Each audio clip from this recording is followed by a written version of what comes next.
बिस्मिल्लाहिर्रहमानिर्रहीम।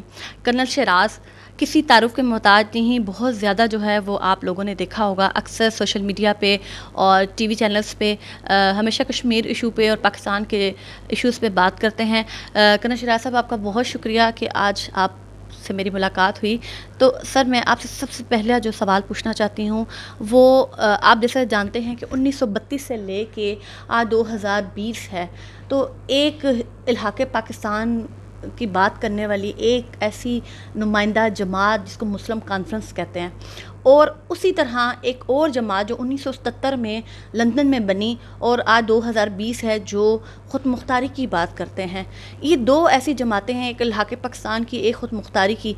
आज आपको नहीं लगता कि इन दोनों के बयानियों की वजह से कश्मीर की इस साइड वाली जो लोग हैं, चाहे वो ओवरसीज़ में रहते हैं, चाहे वो पाकिस्तान में रहते हैं, चाहे वो आज़ाद कश्मीर में रहते हैं, ये बढ़ चुके हैं? आपने अक्सर देखा होगा सोशल मीडिया पे एक अजीब सी जो है वो जंग छिड़ जाती है। कोई इलाक़े पाकिस्तान की बात करता है तो उसको गालियाँ दी जाती हैं, अगर कोई ख़ुद मुख्तारी की बात करता है तो उसका अपना नैरेटिव है। तो आप इस बारे में क्या राय रखते हैं? जी, थैंक यू वेरी मच। सबसे पहली बात यह है कि हमें कश्मीर की जो लीडरशिप है, स्पेशली जब हम देखते हैं कि जो ख़ुद मुख्तार कश्मीर की बात करते हैं, yes they had a very good leader मकबूल भट्ट की शक्ल में, और मैंने मकबूल भट्ट को भी बड़ा पढ़ा और देखा उसको। उसने बड़ी खूबसूरत बात एक जगह लिखी। उसने कहा जी कि अगर आप आज़ादी चाहते हैं तो उसके लिए आपको येस स्ट्रगल करनी पड़ेगी, और स्ट्रगल के साथ साथ आपको उस स्ट्रगल के लिए बहुत ज़्यादा रिसोर्सेज भी चाहिए। So now my point is कि स्ट्रगल तो है, बातचीत तो ये लोग करते हैं, तो इनके पास रिसोर्सेज कहाँ हैं? और रिसोर्सेज स्पेशली जो फाइनेंशियल शक्ल में आते हैं या ह्यूमन रिसोर्स है, ये सारी चीज़ें जो है पास्ट में भी हम देख चुके हैं कि इवन 90s में ख़ुद मुख्तार कश्मीर वाले लोग भी बड़े एक्टिवली इन्वॉल्व रहे उन लोगों के साथ जिनका ये माइंड था कि कश्मीर बनेगा पाकिस्तान।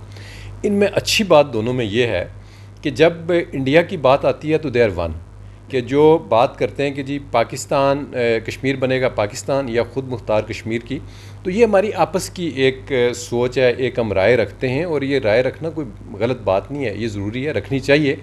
बट जो ज़रूरी चीज़ है वो ये है कि इस दोनों तरफ की जो लीडरशिप है उन्हें इन अपने तमाम लोगों को एक प्लेटफॉर्म पे लाना चाहिए।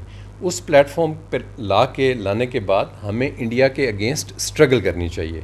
और ये कश्मीर तो जो भी होगा, पाकिस्तान का कॉन्स्टिट्यूशन भी हमें इसकी इजाज़त देता है कि 257 इसकी हमें इजाज़त देता है कि अगर कश्मीरी ये फ़ैसला कर लेते हैं कि हमने पाकिस्तान के साथ ही रहना है, तो उसके बाद भी इवन सेकंड स्टेप में ये अलाउ करता है कि आप अपनी लीडरशिप के साथ और लोगों के साथ मशावरत के साथ आएँ कि आप वाकई रहना चाहते हैं पाकिस्तान के साथ, और अगर if they want something beyond this तो Pakistan is ready for that. So Pakistan के साथ ना ख़ुद मुख्तार कश्मीर वालों का इशू है और ना ही कश्मीर बनेगा पाकिस्तान, ये दोनों का किसी का कोई इशू पाकिस्तान के साथ नहीं है। दोनों पार्टीज़ पाकिस्तान को एक ही जैसी हैं, एक ही नज़र से उनको देखते हैं, रिस्पेक्ट करते हैं पाकिस्तानी उनको, और पाकिस्तानी आप इस्टेब्लिशमेंट कह लें, आप पोलिटिकल लीडरशिप कह लें, अवाम कह लें, तो इसका हमें इशू नहीं है। इशू इज़ विद इंडियंस, और उसके लिए हम लोग जो इस वक्त इवन ओपिनियन मेकर्स हैं, या जो हम फैक्ट्स को सामने रख के तो अपना एनालिसिस करते हैं और एक इन्फ्रेंस ड्रॉ करते हैं, तो उसमें मैं समझता हूँ कि the most important thing is कि इनको एक प्लेटफॉर्म पे आके अभी इंडिया के अगेंस्ट एक स्ट्रगल करनी चाहिए। और बेस्ट प्लेटफॉर्म अगर आप मुझे पूछें तो वो क्या है, तो जो प्रेजेंट हमारी AJK की गवर्नमेंट है, अगर एज अ फौजी आप मुझे पूछें, मतलब स्ट्रेट ओपिनियन मैं आपको इस पर देना चाहता हूँ, वो ये है कि गवर्नमेंट ऑफ AJK को एक ब्रिगेड बनाना चाहिए। एक रिटायर्ड जो हमारे फ़ौजी हैं, यंग एज में हमारे फ़ौजी रिटायर्ड होते हैं, उनका पूरा एक ब्रिगेड बना के, और हमें इंडिया के साथ एक आर्म्ड स्ट्रगल करनी चाहिए, जिसकी हमें इजाज़त इवन यूनाइटेड नेशंस के जो रेजोल्यूशंस हैं और जो इंटरनेशनल लॉ है हमें इजाज़त उसकी देता है कि आप अगर आपकी आज़ादी या आप पे किसी ने नाजायज़ कब्ज़ा किया हुआ है तो आप उसके अगेंस्ट आर्म्ड स्ट्रगल भी कर सकते हैं। तो ये सारा काम जो है ये AJK की गवर्नमेंट बड़ी ऑर्गेनाइज्ड है, सारा कुछ है, ये अभी ये कर सकते हैं। अगर ये करें तो I think we should keep fighting against Indians collectively.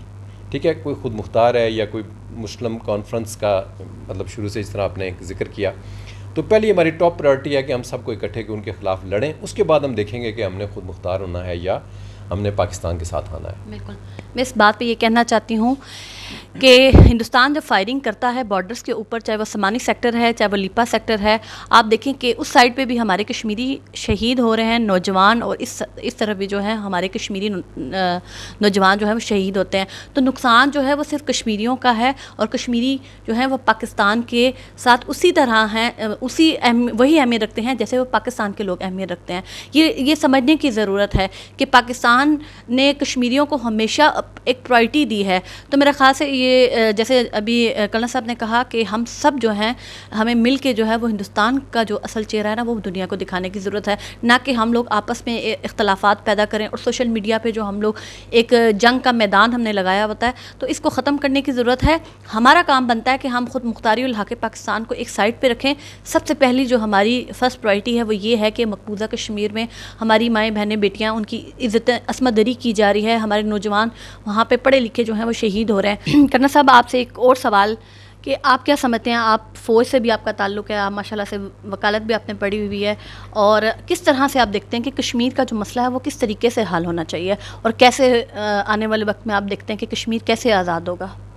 देखें जी, इसकी तो कश्मीर की एक स्टेटेड पोजीशन है और वो बड़ी क्लियर है, और वो स्टेटेड पोजीशन है यूनाइटेड नेशन रेजोल्यूशंस के अंदर कि कश्मीरियों को जो है उनका हक़ दिया जाएगा, इस्तिस्वाब राय के ज़रिए दिया जाएगा, एक प्लेबिसट होगा, उसके कंप्लीट प्रोसीजर्स लिखे हुए हैं, किताबों के अंदर डॉक्यूमेंटेड हैं, यूनाइटेड नेशंस के अंदर हैं, और इंडिया और पाकिस्तान दोनों को पता है। तो उसकी आज़ादी तो अगर आप देखें जो हमारे से प्रोमिसेस हुए थे राइट फ्रॉम दी पार्टीशन, तो आज तक मटेरियलाइज़ नहीं हुए। अब देखना है कि कश्मीर आज़ाद होगा कैसे। बेसिकली जो आप ये कह रहे हैं कि अगर उसको एक इंटरनेशनल ओनरशिप भी नहीं है, एक रीजनल ओनरशिप भी नहीं है, जो 2-3 हम स्टेक होल्डर्स हैं, अगर हमारी ओनरशिप है और हम उसमें आपस में बटे हुए हैं, इसके अंदर आप देखें हमारी वॉर्स भी हो चुकी हैं इंडिया के साथ। मतलब 19 पार्टीशन के immediate after partition we started fighting for the Kashmir. 48 में आप देखें, 49 में, फिर आगे 65 आ गया हमारा, फिर 71 आ गया, उसके बाद कारगिल आ गया। कारगिल से पहले 90s में देखें तो कश्मीर के अंदर जो इंडिया को कश्मीरियों ने एक ब्लड बाथ दिया। तो थ्रू आउट एक स्ट्रगल चल रही है ये, और इसके अंदर डिफरेंट मैकेनिज़्म है। हमने जंगों को आजमा लिया कि उसमें कोई हमारा हल नहीं निकल सका। हम लोगों ने प्रॉक्सीज़ लड़ी हैं, उसमें हमारा कोई हल नहीं आ सका।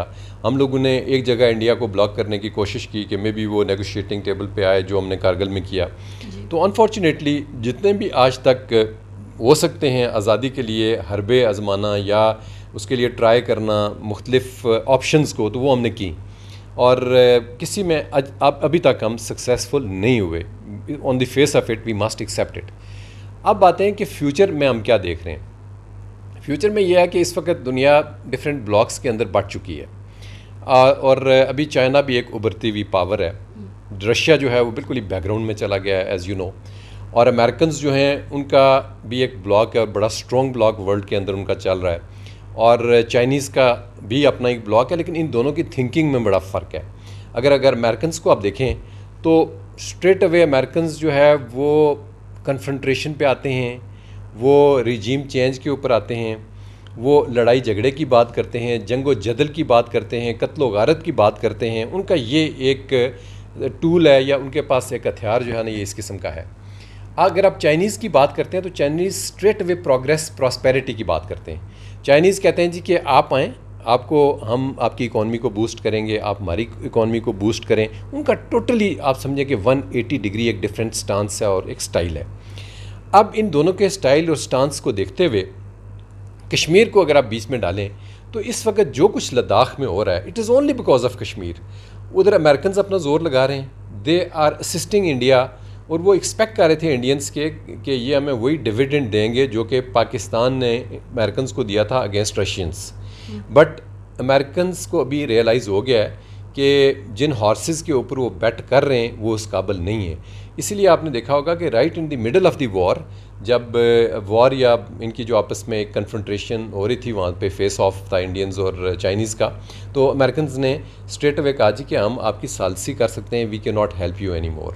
सो वहाँ पे आपको एक बड़ी क्लियर चीज़ आई अमेरिका को देखते हुए कि वो बीच में से निकल रहा है। बट चाइनीज़ जो है ना, they are not going to leave Indians like that, because उनकी भी अपनी एक सेल्फ़ एस्टीम है, सेल्फ़ रिस्पेक्ट है, दुनिया के अंदर उनका भी नाम है, उनके भी इतनी बड़ी पावर है। तो तो अगर इंडियंस ने उनके एरिया को ग्रैब किया, 370-35A को उन्होंने बगैर किसी से पूछे हुए या किसी के कॉन्सेंट से, किसी के नेगोशिएशन से उनने किया, तो आज इंडिया उसको फेस कर रहा है और वो सफ़र कर रहे हैं वहाँ पे ग्रेजुअली। अब हम यहाँ से टेक ऑफ करते हैं कि कश्मीर किस तरफ जाएगा। ग्रेजुअली अगर यही स्टांस रहता है और यही ट्रैक रहता है तो मेरे ख्याल से Indians will land up in trouble. और नियर फ्यूचर में तो हमें नज़र नहीं आ रहा कि कश्मीर का कोई हाल आएगा, बट मे बी जब चाइना इस पोजीशन में आ जाता है कि सेंटर ऑफ ग्रेविटी फाइनेंशियल जो है, और मैं कहता हूँ financial also, political also and military also, because militarily भी चाइना एक बहुत बड़ी पावर बन चुकी है। और अमेरिकन जो है ना वो अभी इनको मतलब इस रीजन में आके अमेरिका किसी से और स्पेशली चाइना से जीत नहीं सकता, वो हारेगा, ये कंफर्म है। तो जब चाइना किसी पोजीशन में आएगा तो हम एक्सपेक्ट ये करते हैं कि शायद उस वक्त वो इंडियंस को जो है वो इस टर्म्स एंड कंडीशंस पे लेके आए कि जी पिछले 100 साल से ये पड़ी हुई हैं रेजोल्यूशंस, इन पे आप अमल करें, अगर आप अमल नहीं करते तो फेस द कॉन्सिक्वेंसेस। तो मे बी उस वक्त ये हालात वाक़यात को देखते हुए कश्मीर के लिए कुछ अच्छी चीज़ आए, but till then I think we should keep fighting. Sir क्या उस वक्त तक आप कहते हैं कि हमारी जिस तरह वहाँ पे ख़वातीन की असमत दरी हो रही है, नौजवान आप देखते हैं जैसे बाबर कादरी को शहीद किया गया, बुरहान वानी को, बहुत सारे जो लोग हैं नौजवान, और ये तो वो लोग हैं जिनके बारे में पता भी चल गया था, बहुत सारे नौजवान ऐसे हैं जिनकी शहादत का पता भी नहीं होता। आपको पता है कि ऐसी कब्रों में उनको दफना दिया जाता है जो गुमनाम होती हैं और आप देखें वहाँ पे बहुत सारी जो नौजवान लड़कियां हैं, कश्मीरी जो बच्चियां हैं, उनके रेप किए जाते हैं। तो क्या अगर हम लोग जो है, अभी मैं बहैसियत एक मुसलमान बात कर रही हूँ, क्या हम लोग ये देखते रहेंगे कि हमारी जो बच्चियाँ हैं उनकी इज़्ज़तें लूटी जा रही हैं और हम खामोशी से ये देख रहे हैं कि क्या यूनाइटेड नेशन कुछ करेगा या OIC कुछ करेगा या चाइना जब सुपर पावर बनेगी तब कुछ करेगी? पाकिस्तान के बारे में देखें, अभी आप पिछले दिनों देखें कि जैसे अज़रबैजान है, उसने पाकिस्तान का झंडा और तुर्की का झंडा लगाया और कहा कि जी इन्होंने हमारी मदद की और हम लोग जो हैं वो कामयाब हो गए हैं आर्मीनिया को हराने में। इसी तरह आप देखें लद्दाख में जब हिंदुस्तान को शिकस्त हुई, लद्दाख पे कब्ज़ा किया गया, तो बहुत सारे जो लोग हैं वो कहते हैं कि पाकिस्तान की फ़ौज ने जो है वो चाइनीज़ का साथ दिया और लद्दाख पे कब्ज़ा किया। तो ऐसी क्या वजह है कि क्यों कश्मीर के अंदर, मकबूजा कश्मीर पे इतना जुल्म हो रहा है और हमारी फ़ौज जो है वो वहाँ पे जाके कश्मीर को आज़ाद करवाने के लिए कोई अमली जो है वो काम क्यों नहीं कर रही है? देखें, we need to understand first of all कि स्ट्रेटिजिकली स्टेट्स कैसे मूव करती हैं और लड़ाई कैसे लड़ते हैं। ये कोई स्ट्रीट फाइट नहीं है या कोई दो इंडिविजुअल्स या दो कबीलों की लड़ाई नहीं है। जब आप स्टेट लेवल पे, पॉलिसी मेकिंग लेवल पे आते हैं और देखते हैं कि जी हमने कैसे लड़ना है, तो उसकी डिफरेंट डायनेमिक्स होती हैं। एक तो स्ट्रेट है कि जिस तरह एक आम लेमैन फील करता है कि पाकिस्तान आर्मी स्ट्रेट अवे जाए, उन पे अटैक करे और चलें, और जिस तरह मैं आपसे पहले बात कर रहा था कि बड़े वेरी वेल डिफेंडेड बॉर्डर्स हैं इंडियंस के, वेरी वेल डिफेंडेड बॉर्डर्स हैं पाकिस्तान के। मैं एक चीज़ जनरली सोचता हूँ और कहता हूँ कि अगर इंडिया इतनी बड़ी पावर, आप देखें वो 1 अरब 30 करोड़ का मुल्क है जिनके पास 12 लाख से ज़्यादा फ़ौज है। पाकिस्तान तो आप देखें 20-22 करोड़ की आबादी है और आर्मी आपकी 5-6 लाख है। तो अगर इंडिया इतनी बड़ी पावर होने के बावजूद हमारे से आज़ाद कश्मीर नहीं ले सकता, तो क्या ये पॉसिबल है कि हम लोग इंडिया से मकबूजा कश्मीर ले सकें? तो ये चंद चीज़ें होती हैं जो 2+2 में हम उसकी बात करते हैं कि ये इट्स नॉट पॉसिबल। मतलब अक्ली फ़िक्री तौर पे ये नज़र नहीं आता कि इस तरह ये हो सकता है। अच्छा, अब इसके अगेंस्ट जब बाकी टैक्टिक्स या एक स्ट्रेटिजिकली हम मूव कैसे करते हैं, एसिमेट्रिक वॉरफेयर है। Asymmetric warfare we have been trying in the past, और फ्यूचर में मैं ये देखता हूँ कि this will be the best form of war जो कि वेज होगी अगेंस्ट द इंडियंस। अगर आप मैं इस आर्ग्यूमेंट को बारो करूं, जिस तरह आप कहते हैं जी वहाँ पे ये जुल्म सितम होता रहेगा, चाइना जब सुपर पावर बनेगा फिर देखा जाएगा, तो इसमें एक और ऑप्शन मैं उस दिन सोच रहा था कि आ सकती है कि आप कश्मीर इशू को फॉर द टाइम बीइंग दोनों स्टेट्स को कहें उसको फ्रीज़ कर दें, may be for 20 years, for 25 years, 30 years, इसको फ्रीज़ कर दें आप। उसके बाद आहिस्ता आहिस्ता जब पाकिस्तान को भी और इंडिया को भी मे बी एक स्टेज पे ये रियलाइज़ हो कि यार इंस्टेड कि वी शुड फाइट, कि maybe we should sit and decide, उसके ऊपर जाके तो मे बी कोई इस तरह की आपके सामने एक ऑप्शन आए पॉजिटिव कि विदाउट सफरिंग द कैजुअलिटीज़, या लोगों के दुख दर्द हम समझते हैं जो उनको इतना अजाब हो, इस तरह की कैफियत में वो लोग मारे गुजर रहे हैं, तो उसका कोई ना कोई हम अजाला कर सकें। अदरवाइज़ एज़ ऑफ टुडे अगर आप पूछें तो ऑप्शन यही बनती है कि वी शुड कीप फाइटिंग। आखिर में मैं सिर्फ इतना कहूँगी कि उस तरफ भी हमारे कश्मीरी शहीद हो रहे हैं और इस तरफ भी हमारे कश्मीरी शहीद हो रहे हैं, और ये मसला जो है वो इसका कोई हल होता हुआ नज़र नहीं आ रहा। और मुस्तकिल तौर पे मैं अगर देखूं तो शायद जो हम लोग ख़ुद भी जो कश्मीरी हैं वो कोई ख़ुद मुख्तारी में बट रहा है, तो कोई इलाके पाकिस्तान में किसी का कुछ नैरेटिव है, किसी का कुछ। लेकिन बात ये है कि इस मसले का मुस्तकिल जो है वो हल निकलना चाहिए, वरना लोग जो हैं वो वक्त के साथ